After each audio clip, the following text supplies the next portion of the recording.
England টি-20 লিগে অভিষেক ম্যাচেই বল হাতে রেকর্ড করলেন হাসান মাহমুদ। প্রতিপক্ষ 190 রান করলেও হাসান মাহমুদ 4 ওভারে 15 রান খরচ করে নিয়েছিলেন 5 উইকেট। ম্যাচের পুরো দল ব্যর্থ হলেও উইকেট নিতে পেরেছিলেন হাসান মাহমুদ। এবার তৃতীয় ম্যাচে বোলিং ঝলক দেখালেন টাইগার এই পেসার। জাতীয় দলের সুইং ঝলক দেখে কাউন্টিংয়ে ডাক পেয়েছিলেন হাসান মাহমুদ। লাল বলের বিখ্যাত এই টুর্নামেন্টে 2 ম্যাচে 12 উইকেট পেয়েছিলেন তিনি। বাংলাদেশের বলার প্রতি মুগ্ধ হয়ে টি-20 লিগে ডেকেছিলেন ক্যান্টের। ভাইটালিটি প্লাস্টে বাংলাদেশের চতুর্থ ক্রিকেটার হিসাবে জায়গা পেয়েছিলেন তিনি। প্রথমে ব্যাটিং করতে নেমে মিডল অফ 6 শুরু থেকেই খেলেন দুর্দান্ত। ইনিংসের তৃতীয় ওভারেই বল হাতে আসেন হাসান মাহমুদ। বল হাতেই তুলে নেন একের পর এক উইকেট। প্রথম ওভারে নিয়েছেন 3 উইকেট।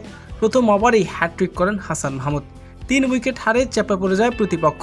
এরপর একের পর এক উইকেট নিতে থাকেন তিনি। মিডলক্সের বিপক্ষে 4 ওভার বোলিং করে 15 রান খরচ করে 5 উইকেট শিকার করেন তিনি। দলের স্টক বোলার হিসাবে রানের লাগাম ধরার পাশাপাশি এনে দিয়েছেন ব্রেক থ্রো।